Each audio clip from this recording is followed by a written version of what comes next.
ونستغفره ونعوذ بالله من شرور أنفسنا ومن سيئات أعمالنا من يهده الله فلا مضل له ومن يضلله فلا هادي له وأشهد أن لا إله إلا الله وحده لا شريك له وأشهد أن محمدا عبده ورسوله أما بعد فإن خير الحديث كتاب الله وخير الهدي هدي محمد صلى الله عليه وسلم وشر الأمور محدثاتها وكل محدثة بدعة وكل بدعة ضلالة وكل ضلالة في النار.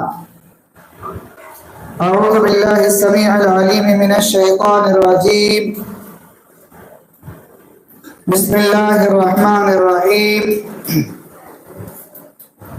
يا أيها الناس اتقوا ربكم الذي خلقكم من نفس واحدة وخلق منها زوجها وبث منهما رجالا كثيرا ونساء واتقوا الله الذي تساءلون به والأرحام إن الله كان عليكم رقيبا. يا أيها الذين آمنوا اتقوا الله حق تقاته ولا تموتن إلا وأنتم مسلمون.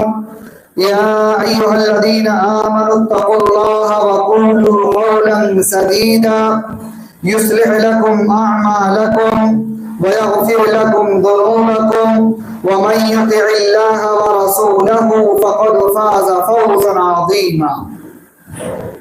وقال الله تعالى في مقام آخر: يا أيها الذين آمنوا اتقوا الله ولتنظر نفس ما قدمت لغد واتقوا الله إن الله خبير بما تعملون. ولا تكونوا كالذين نسوا الله فأنساهم أنفسهم أولئك هم الفاسقون. رب اشرح لي صدري ويسر لي أمري واحلل عقدة من لساني يفقهوا قولي رب زدني علما اللهم رب زدني علما آمين.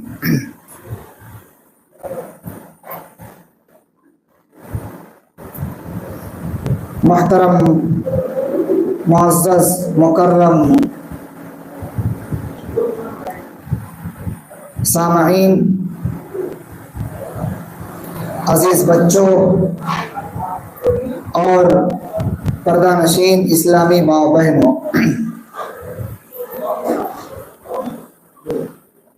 اللہ رب العالمین کا ہم تمام لوگوں پر بڑا احسان، بڑا فضل ہے کہ اللہ رب العالمین نے ہمیں اور آپ کو رمضان المبارک جیسا عظیم مہینہ عطا کیا، جس کے اندر ہم نے اللہ رب العالمین کو اپنے اعمال کے ذریعے سے راضی کرنے کی کوشش کیا۔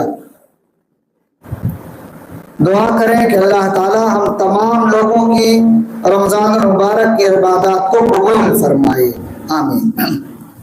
اللہ رب العالمین کا اس کے بعد بھی بڑا احسان ہے کہ اللہ نے رمضان کے بعد بھی ہمیں اپنی عبادت کی توفیق عطا کیا ہے۔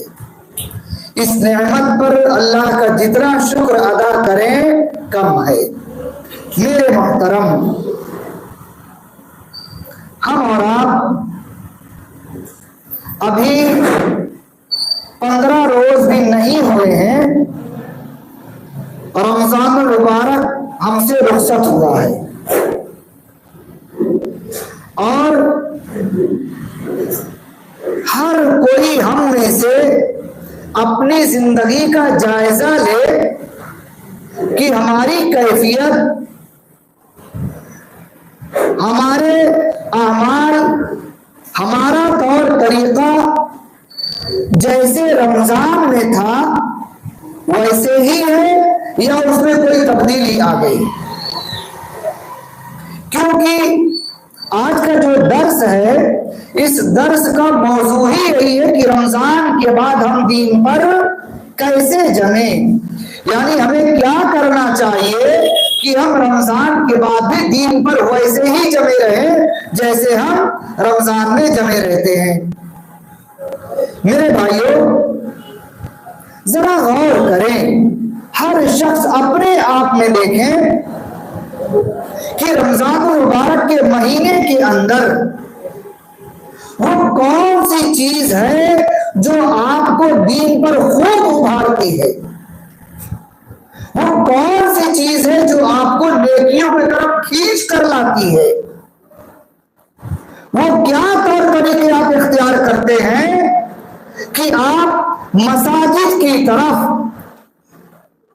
روزوں کی طرف، عبادات کی طرف کھینچے چلے جاتے ہیں، اور جو ہی رمضان کا مہینہ ہم سے رخصت ہوتا ہے آخر ہماری زندگی میں تبدیلی کیوں آ جاتی ہے؟ ذرا اس پر غور کرنے کی ضرورت ہے۔ میرے بھائیوں، سورہ حشر پارہ نمبر 28 اور آیت نمبر 18 اور 19، یہ دو آیتیں میں نے خطبہ مسنونہ کے بعد تلاوت کیا ہے۔ اللہ رب العالمین نے ان دو آیات کے اندر ہمیں کیا پیغام دیا ہے، اس پیغام کو سننے، سمجھنے اور اس کے بعد اس پر عمل کرنے کی ضرورت ہے۔ اللہ ہمیں اور آپ کو عمل کرنے کی توفیق عطا فرمائے، آمین۔ رمضان المبارک کے مہینے کے اندر ہمارے اندر جو جذبات تھے، ہمارے اندر جو شوق تھا، جو ذوق تھا، جو ولولہ تھا، کیا وہ چیز رمضان کے بعد بھی باقی ہے؟ نہیں، اکثریت کے اندر سے وہ چیز ختم ہوتی نظر آ رہی ہے۔ اللہ رب العالمین نے فرمایا، یا ایھا الذین آمنوا اتقوا اللہ ولتنظر نفس ما قدمت لغد واتقوا اللہ ان اللہ خبیر بما تعملون۔ اللہ رب العالمین ارشاد فرماتا ہے، اے ایمان والو، اللہ نے کہا یا ایھا الذین آمنوا، اے ایمان والو۔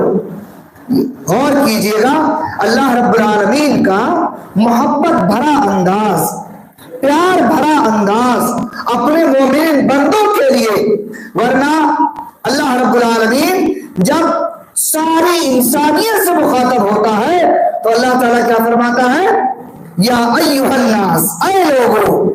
لیکن اللہ نے جب اہل ایمان کو مخاطب کیا، ساری کائنات کو ایک طرف کر دیا، صرف اہل ایمان کو مخاطب کیا، تب اللہ نے فرمایا، یا ایھا الذین آمنوا، اے میرے وہ بندے جو مجھ پر ایمان لائے ہو، اے میرے وہ بندے جو میرے نبی پر ایمان لائے، جو قیامت پر ایمان لائے، جو جنت و جہنم پر ایمان لائے، جو موت کے بعد دوبارہ زندہ ہونے پر ایمان لائے ہو، میں تم لوگوں سے مخاطب ہوں۔